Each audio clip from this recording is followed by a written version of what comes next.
Hello everyone and welcome to today's video. So today obviously we're doing a recap of last night's election night where we had some very interesting results out of the state of California and several other states across the United States, although we are still waiting for some more results out of the state of California. I'm going to give you all the updated numbers in California first, and then we'll go over some of the other top races across the country that took place last night. So first things first, we have the state of California in the governor's race.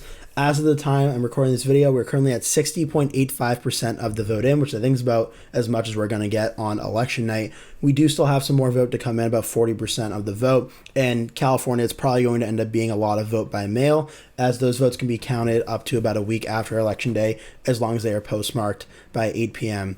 On election day, obviously. So we're going to have a lot of the time until those votes come in. But ultimately, where things currently stand, Steve Hilton is at 27.74%. Xavier Becerra, the Democrats, at 25.41%. And then Democrat Tom Steyer is at 19.56% of the vote.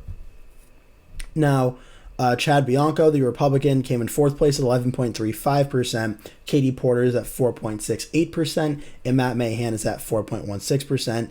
Villaraigosa is at 1.32%. And every other candidate from there is under 1% of the vote. So what ultimately happened here is the results honestly kind of came in pretty much as expected in the election night video I did, which again, over 1,000 views and that. So I really appreciate everyone taking time to watch that. I appreciate it. Again, also if you're new, make sure to hit like and subscribe as well. If you like my videos on elections, election nights, and election coverage, I hope you'll consider subscribing and watching as these events take place.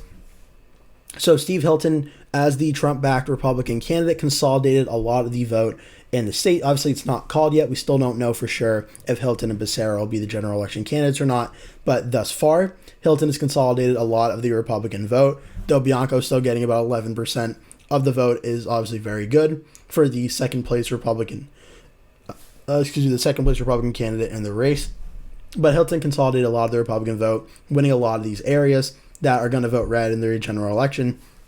He also won a lot of areas that are narrowly Democratic in the general election as well. And I saw on my live stream last night some comments about this and some questions of, is Hilton winning, for instance, a place like San Luis Obispo a concern, or winning a place like San Bernardino, or maybe even a place like San Diego in Orange County? Is this a concern that Hilton is doing that? Will the Democrats lose it in November?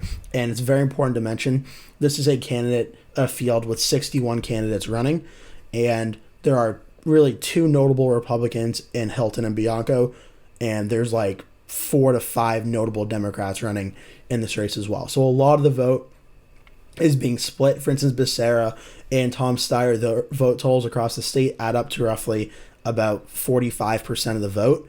And then Hilton and Bianco's numbers add up to like 39% of the vote. So Hilton consolidated a lot more of the Republican vote than the Democrats were able to do. Like in Becerra or Steyer were able to consolidate the Democratic vote. So a lot of the reason why California is mostly red on the map is just that Steve Hilton did a very great job of consolidating a lot of that Republican vote, and having the endorsement of President Trump certainly played a very big role.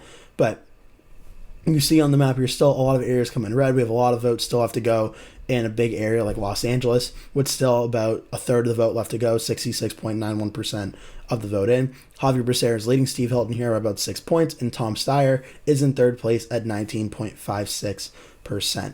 So you see Hilton do very well throughout most of the state here. The reason it's still uncalled, though, is there's still roughly about 40% of the vote to go, which could be a little bit shy of about 3 million votes. So probably looking around like 2.7 million or 2.8 million votes still left to be counted in the California governor's race.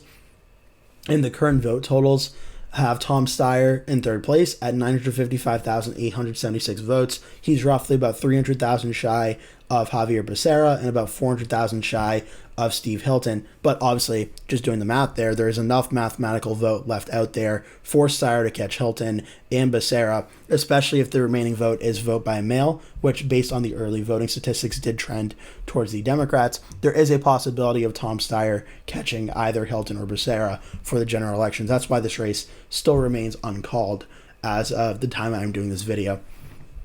Obviously, as things change, I'll do a video going more in depth on that as well. But Hilton did very well in a lot of these middle parts and northern parts of the state. did very well. I do have to give Chad Bianco credit, though, because in my election night video, I did not think Chad Bianco was going to win a county. He did prove me wrong with the vote so far. He's leading in Lassen County by about 10 points, and in his Riverside County, his home base support, he's leading 27.26, 24.55. We also got a little more vote now, 61.74% of the vote. Hilton's at 27.71, Becerra's at 25.4, and Steyer's at 19.63%. So a little bit of a vote gain there. It looks like it may have come out of Los Angeles, actually, and it did. It did come out of Los Angeles, so real-time vote coming in here.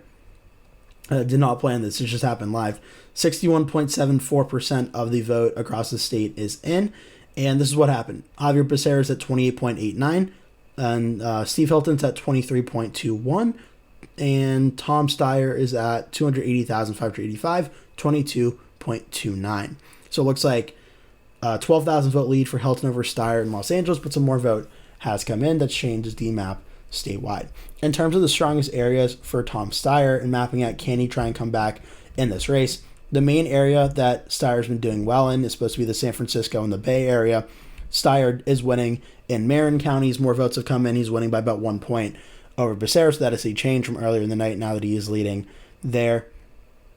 In Santa Clara and Alameda County specifically, Steyer's running very strongly there as well. He's running strongly in Santa Cruz County and Mendocino County and Humboldt County as well. The San Francisco Bay Area is the strongest area for Tom Steyer, and he's going to need a lot of those votes to try and come back in this race and advance to the top two if he's going to do so.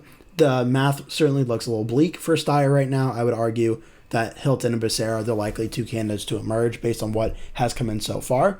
But with the amount of vote that's left to go, there is a possibility Steyer can get in there. So that's where things stand on the California governor's race. But again, still counting the votes to see before what ultimately happens. For the LA mayor's race, with about 68.5% of the vote in, we do have a call in a way, which is that we do know no candidate will win over 50% of the vote tonight, so we'll go to the general election in November.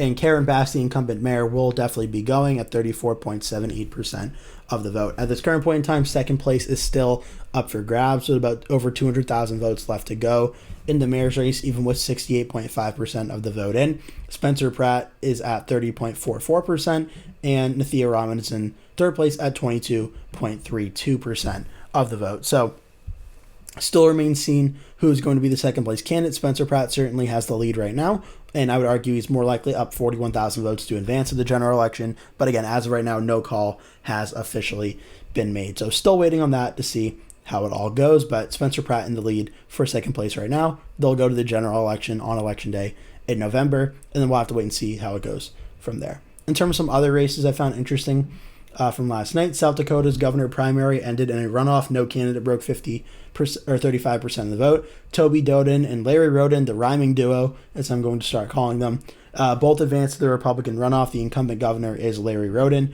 Dusty Johnson, the, I would say, more moderate Republican challenger, ran a very strong race, finishing only about 3,000 votes or so less down from Larry Roden, but ultimately misses the runoff by that little bit. And John Hanson also does very well, getting 20.8%, but he also will miss the runoff election. So Doden and Roden will both advance to the runoff election. President Trump has not made an endorsement in this race. I'm sure he'll weigh in and make a call on this one probably at some point as well. That's across South Dakota.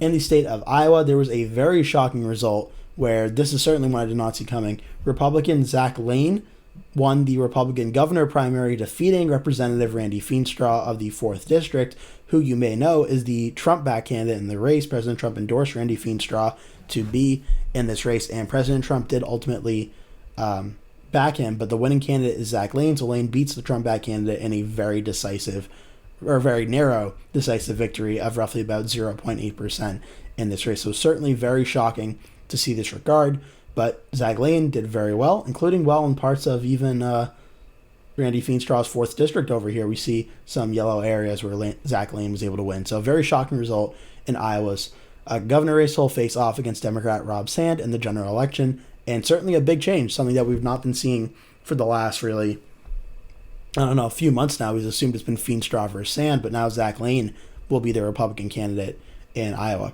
In Montana, the Senate race, This is the Steve Daines Senate seat that Kurt Almy, the Republican, easily won his primary. On the Democratic side, Alani Bankhead, also shockingly surprised, defeated State Representative Riley Neal to become the Democratic candidate in Montana. She'll be on the top of the ticket with Seth Bodnar and Kurt Almy in that race. That was also a very big one. In terms of other races, there are a ton across the U.S. that took place last night. A ton of South ones. We already covered South Dakota, the governor level, the Senate. Mike Rounds wins re-election. House at large, Marty Jackley wins. South Dakota governor just showed Doden and Roden go into a runoff, the rhyming duo. New Mexico, Gregory Hull, the mayor of Rio Rancho, does win his primary and be the Republican nominee in November. On the Democratic side, Deb Haaland defeated Sam Bregman in a rather crushing defeat, honestly. I mean, the lack of polling probably was an indicator it wasn't that close, but Haaland wins by 72 to 27 in that race, so she'll be the Democratic candidate. Likely will probably be the next governor as well. U.S. Senator Ben Ray Lujan wins his primary for U.S. Senate. No really surprise there. House District 2, one of the more competitive districts in the country. Gregory Cunningham will be the Republican candidate. Secretary of State in New Mexico, a shockingly very close race. Amanda Askin defeats Catherine Clark 53.1 to 46.89. So a very close race there as well. Lieutenant Governor in New Mexico, Republican David Gallegos wins this primary against Aubrey Dunn in Manuel Lardizabal. For New Mexico Lieutenant Governor, Maggie Toolhouse Oliver wins in a blowout margin here. For New Jersey, there was a lot of House races that were up. The 11th District, Anliha Meha goes heavily Democratic by a lot, 81.5%. The 10th District goes for LaMonica McIver by a lot. The 8th District goes for Rob Menendez over Masab Ali, 69 to 31. U.S. Senate, the Republican Justin Murphy won this primary in a contested race against Richard Tabor and Alex Zidane. He'll be facing off against Cory Booker in the general election. Booker is expected to win by a very safe Democratic margin. House District 2, Democrat Zach Moloch or Zane Moloch ends up winning this race. In the 4th District, Rachel Peace wins this race. In the 6th District, Frank Pallone wins re-election there. 7th District, this is the Tom Keene race. This is expected to be one of the closer races in the United States. And Rebecca Bennett does ultimately win against Tina Shaw and Brian Varela and will be the Democratic candidate to go up against Tom Keene in November. The 9th District, Rosie Pino and Tiffany Burris, still too close to call in New Jersey's 9th with over 95% of the vote in. Only a difference of about 400 votes separating Pino and Burris. Looks like Pino's in the lead, but again, we'll have to wait and see for how this all ultimately shakes out. 3rd District, Michael McGuire wins handedly there. 12th District, Adam Hamaway with 28% of the vote ends up winning here, the progressive candidate. 1st District in Montana, still too close to call with 81.35% of the vote in, but AOC back candidate Sam Forstag, I believe the firefighter was a paratrooper, I believe it is, 37.3% of the vote. Ryan Bussey has 32.73%, so only a difference of about 3,000 votes here, but Forstag is in the lead by a narrow amount, so very close race there. Kurt Almy wins in Montana by a very large margin. Montana U.S. Senate, as I mentioned, Alani Bankhead wins there. Montana 1st District, Aaron Flint wins in this race to succeed Ryan Zink as the Republican candidate. Montana U.S. House 2, Brian Miller wins in the 2nd District there. Iowa U.S. Senate, Ashley Hinson wins her Republican primary, no surprise there. Iowa Governor, as I mentioned, Zach Lahn defeats Randy Feenstra. 2nd District in Iowa 2, Lindsey James will be the Democratic candidate in that race. In Iowa 4, Dave Dawson in that very heavily Republican district will be the Democratic candidate. Iowa 2, Joe Mitchell in the Ashley Hinson district will be the Republican trying to replace her. 1st District, Marinette Miller Meeks defeats her opponent to be the candidate once again. The 1st District, a rematch of 2024, Christina Bohannon will be the Democratic candidate once again. Iowa U.S. Senate, Josh Turek defeats Zach Waltz in the Democratic primary, so it will be Ashley Hinson versus Josh Turek in the general election in the state of Iowa in the U.S. Senate. So Iowa is now set at the Senate and governor and House level. California, several House races up for grabs throughout the state. Most of the incumbents that were running did ultimately win. Honestly, it would take a very long time to go through all these, so I'm going to do it super quickly. 20th District, Vince Fong, Sandra Van Scotter. 19th District, we have Jimmy Pineda and Peter Verbica. The 18th District, Zoe Lofgren and too close to call in the second finisher. 16th District, Sam Liccardo, still too close to call on the second. 15th District, Kevin Mullen and Charles Holter are going to the general. 14th District, Aisha Wahab and too close to call on the second candidate. House 13, Adam Gray, Kevin Lincoln going to the general election. Scott Weiner, and Connie Chan are the two leading candidates right now. This is the Nancy Pelosi race. Still too close to call on the Chan and Chakrabarti side of things, but most likely Chan will be going to the general. Mark DeSlaughter and too close to call for the second place candidate. 9th District, Josh Harder and John McBride are going to the general election. 8th District, John Garamendi and Rudy Rasile are going to the general. House District 7, still too close to call. Doris Matsui's in first, Mei Ving's in second, and Zachariah Wooden's in third, too close to call there. House District 6, Kevin Kiley's seat, 26.83% for Kiley's in first, Stansfield's in second at 22.2%, Pan's in third, 21.17%, still too close to call. House District 5, McClintock, 63, 22.7% are going to the general. House District 4, 37 for Mike Thompson, 37%, Ray Real and Eric Jones, too close to call for the second place. House District 3, we have Rob Tucker and Ami Barra heading to the general. House District 2, we have Jared Huffman and too close to call for the second place finisher. We have James Gallagher and Mike McGuire heading to the general election for House 1. House Special for Gallagher. James Gallagher has been declared the winner there, but we know Gallagher and McGuire are going for the general for that. Secretary of State, Shirley Weber, the incumbent, and Donald Wagner, the Republican, are going to the general election. Attorney General Rob Bonta, the incumbent, Michael Gates, going to the general. Lieutenant Governor, still too close to call. Like the governor's race, 19.89% for Gloria Romero. Fiona Ma is at 19.11%. And Josh Friday, 13.56%, was still too close to call there as well. The governor's race, again, we showed 61.97% of the vote in, so a little more vote has come in now, but Steyer's at 19.61%, Becerra 25.38%, 27.76% for Steve Hilton. I have a few more House races now. House 52, Juan Vargas, Jeff Bell going to the general. House 51, Sarah Jacobs, Ricardo Cabrera going to the general. House 50, we have Scott Peters and Steve Cohen heading to the general election, and also was a very close race with a lot of Democratic vote split there. House 49, Michael Levin going to the general, too close to call for the Republican candidate. House 48, Jim Desmond going to the general, too close to call for the second candidate. House 47, Dave Min, Jenny Rue heading to the general. House 46, Lua Correa, David Pan heading to the general. House 45, and the Derek Tran, very close race. Tran's advancing, nothing yet on the second place GOP candidate, too close to call there. House 43, Maxine Waters is going to the general, too close to call on the second candidate. House 42, Robert Garcia, too close to call on the second. 41, both Mitch Clement and Linda Sanchez are advancing general. House 40, Ken Calvert, and maybe Young Kim, maybe Esther Kimver, still too close to call on that, but Ken Calvert will officially be heading to the general election for that one. House 38, almost there. Hilda Salas and Pedro Casas are advancing to the general election. House 37, and Sydney Kamlagar Dove is going, still too close to call for the second candidate. Ted Lieu's race in the 36th district, loading and slow, but 58.79%. Ted Lieu is going to the general, too close to call on the second candidate. House 34, Jimmy Gomez going to the general, too close to call on the second. 33rd, Peter Aguilar is going to the general election, too close to call on the second one. 32, Brad Sherman is going to the general. Larry Thompson and Jake Levine are fighting it out for second place, but looks like Larry Thompson will end up going to the general election as well. House 31, Gil Cicernos, Eric Ching going to the general. We have Friedman in the 30th district.